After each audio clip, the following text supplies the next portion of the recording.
इस समय तक 1,30,000 नौकरियां तो दी है स्टाफ सिलेक्शन कमीशन ने, और शायद 10 से 12 होंगी। हाँ, तो 10 से 12 होंगी HPSC में, तो 1,40 कुल हो गई। और यही फिगर कांग्रेस के टाइम पर 86,000 थी। जो हमारी 1,46,000 नौकरियां हमने 9.5 साल में या 9.25 साल में दी है, हो सकता है इन 4 महीने में कुछ और रिजल्ट बाकी बचे हुए 5-10 हजार वो भी हो जाएंगे, तो हमारा ये 150 तक पहुंच जाएगा। उनका 86,000 था। तो पहली बात तो सरकारी, हमारी जिम्मेदारी सरकारी नौकरी की होती है। दूसरा, उस समय नौकरियां बिकती थी। आज नौकरी का मैं हाथ उठवा के पूछता हूँ, भाई किसी का कोई एक पैसा लगाओ तो बताओ कि नहीं लगा जी। एक एक गांव में 20, 30, 50, 40। और ये हमारा बहुत बड़ा मुद्दा है चुनाव का। हालांकि नेशनल इश्यूज हैं, लेकिन जनता इसको अपने आप उठाती है कि भी सरकार में ईमानदारी जरूर है। ईमानदारी है, इस सरकार में बाकी चीजों का लाभ हमको हुआ है। घर बैठे डोर डिलीवरी, ये तो आरोप हमारे ऊपर क्या लगाते थे कि सेक्रेटेरिएट में 4th फ्लोर पर अब भीड़ नहीं दिखती, CM के घर जाओ तो वहां भीड़ नहीं दिखती। भीड़ दिखना ये पॉपुलैरिटी नहीं होती है। भीड़ दिखना ये लोगों की समस्याओं का द्योतक है, उनके कष्टों का द्योतक है। एक आदमी छोटे से काम कराने के लिए 3 दिन 4 दिन चंडीगढ़ पड़ा रहता, इनकी कोठियों पर पड़ा रहता था, या होटलों में जाता था, या पैसे खर्च करता था। कमीशन एजेंट वो सारे के सारे इनसे टैक्सियां करा के ले जाते थे, उसमें तेल डलवाते थे, खाने की व्यवस्था करते थे, साथ में पीने की भी करते थे, सारी व्यवस्था हमसे कराते थे। वो वही बताते हैं हमको। आज बेरोजगारी में जब वो करते हैं, तो बेरोजगारी में सबसे ज्यादा पीड़ा किसको है? जो इनके जो दलाल है ना, कमीशन एजेंट है, वो बेरोजगार हो गए। और वही कान में डाल डाल के जी बेरोजगार हो गए, बेरोजगार हो गए। हम कहते हैं रोजगार पकड़ो। रोजगार में आप लोगों को काम करना पड़ेगा, स्किलिंग में जाओ, कुछ करना सीखो। ये करने का काम नहीं है कि पटाला और कमीशन से कुछ पैसा दलाल के अपना क्लर्क के उसमें डाला, कुछ सेपरेट में डाला, कुछ बाबू के हाथ में डाला, और उससे कुछ अपनी जेब में डाला, हो गया रोजगार। ये रोजगार किसी को नहीं करने देंगे, इसीलिए बेरोजगारी है।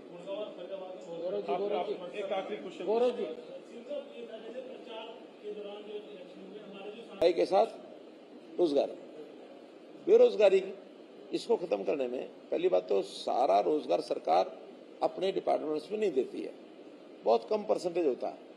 हमने पिछले 8.5 साल, तो 10वां साल चल रहा है समझो, इस समय तक 1,30,000 नौकरियां तो दी है स्टाफ सिलेक्शन कमीशन ने, और शायद 10 से 12 होंगी। हाँ, तो 10 से 12 होंगी HPSC में, तो 1,40 कुल हो गई। और यही फिगर कांग्रेस के टाइम पर 86,000 थी। जो हमारी 1,46,000 नौकरियां हमने 9.5 साल में या 9.25 साल में दी है, हो सकता है इन 4 महीने में कुछ और रिजल्ट बाकी बचे हुए 5-10 हजार वो भी हो जाएंगे, तो हमारा ये 150 तक पहुंच जाएगा। वो पिछले 6 महीने से बंद है, लोग बड़े परेशान। ऐसा कि परिवार पहचान पत्र अपने आप में एक यूनिक और बहुत बड़ा एक प्रोजेक्ट है, किसी प्रदेश में लागू नहीं है, किसी देश में लागू नहीं है। उसमें कुछ जो छोटी मोटी ऐसी शिकायतें हैं, शिकायतों के कई आधार हैं। एक आधार तो है कि कहीं जेन्युइन गलती हुई है, उसको ठीक करेंगे। एक आधार ऐसा है कि किसी तरीके से इनकम कम करा लो, 4 सुविधाएं ज्यादा ले लो, तो उसमें वेरिफिकेशन करनी पड़ती है, तो वेरिफिकेशन में बहुत चीजें गलत निकलती हैं। एक आधार ये है कि 5 लोगों का परिवार है, अब चूंकि 5 लोगों के परिवार को 5 लाख रुपए का बीमा होना है, क्यों ना ऐसा करें, इसके 2 बना लें, तो 5 लाख उस परिवार को मिल जाए, 5 उसको मिल जाए। या इनकम का जो पार्ट है वो एक साइड में पूरा कर दो, दूसरी साइड में कम कर लो। अब दोनों परिवार हैं, मानो 2 लाख पर खड़े, पूरा परिवार 2 लाख पर खड़ा है, और 2 परिवार बना के एक को 3 लाख पर ले जाओ, एक को 1.5 लाख पर ले जाओ, तो 1.5 वाले तो कम से कम फायदा मिल जाए। तो ऐसी कुछ चीजें हैं जो इंटरनली ध्यान में आ रही हैं। इसका रास्ता क्या निकलेगा अभी चुनाव के बाद, हम लोग अपील जरूर करेंगे कि जो है वो सत्य है वो बताओ, जो सत्य ना जेन्युइन कोई है, हमने उसको ठीक किया। आज भी कम से कम 2 लाख से 2.5 लाख चीजें जो त्रुटियां हैं उसको वेरीफाई करके ठीक किया है। अब इस समय आज की डेट में लगभग 47,000 एप्लीकेशन ऐसी हैं जिनको डिसाइड करना बाकी है।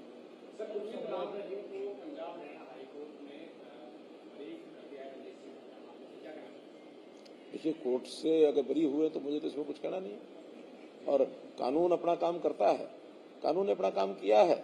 अगर वो कहीं उनको दोषी ठहराया था तो दोषी ठहराया था, आज बरी किया तो बरी है।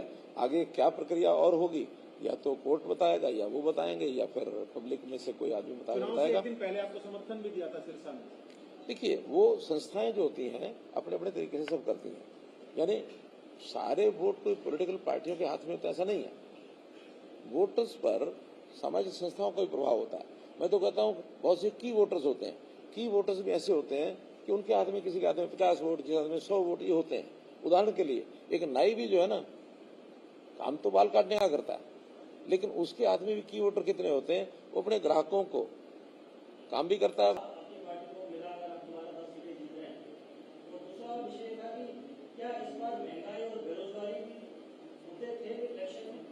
देखिए, विपक्ष ने भले उठाए हों, लेकिन महंगाई कोई मुद्दा नहीं है। और मैं आपको आंकड़ों सहित बता देता हूं। अगर आप में से कुछ लोग मेरी बात का जवाब दे देंगे तो आपको अपना पता लग जाएगा, तो मैं बताऊंगा।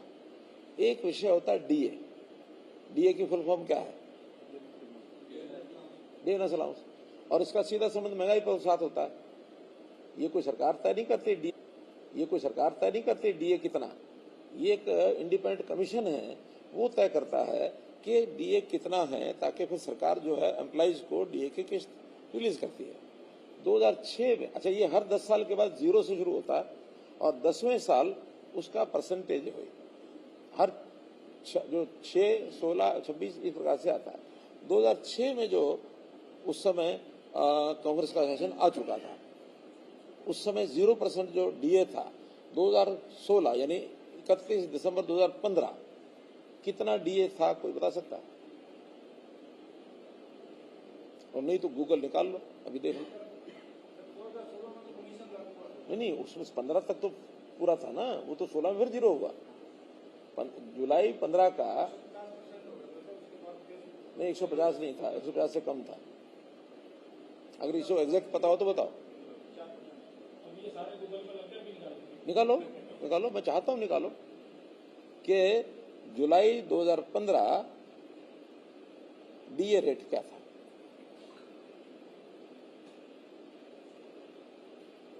क्योंकि हाथ कंगन को आरसी क्या, पढ़े लिखे को फारसी क्या।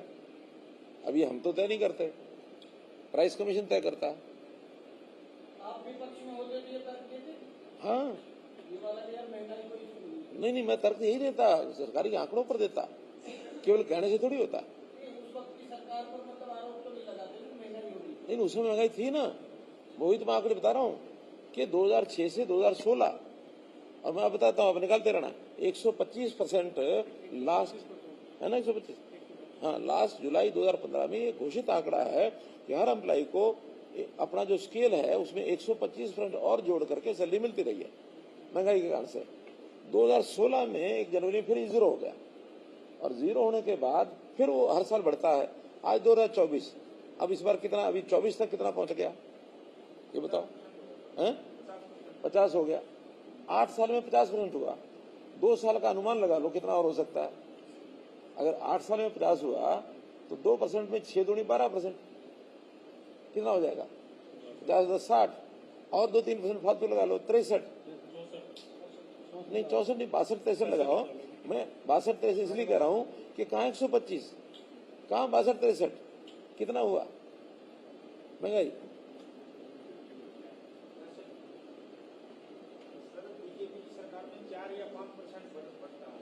तो उस समय कितना बढ़ता था? मैं वही तो कह रहा हूँ, और क्या कह रहा हूँ कि उस समय 10-12% बढ़ता था हर साल। इस समय 4 से 5% बढ़ रहा है। और ये विश्वव्यापी एक फैक्टर है कि 3-4% इन्फ्लेशन सारी दुनिया में, अमेरिका में भी होता, रशिया में भी होता, चाइना में भी होता, हर देश में। और ये इन्फ्लेशन एक प्रकार से इतना 3-4% ये हमारे प्रोग्रेस में होना ही चाहिए। अगर कहीं 0% इन्फ्लेशन रह गया तो इकोनॉमी खराब हो जाएगी। 3-4% बढ़ता है उसी हिसाब से, क्योंकि सैलरी भी बढ़ती है। अगर 0, नहीं, मैं स्टेट में फाइनेंस मिनिस्ट्री था, मैं स्टेट में फाइनेंस मिनिस्ट्री था। एक अभी आधा सवाल हुआ, आधा जवाब हुआ उनका। अगली बात आपने दूसरा कहा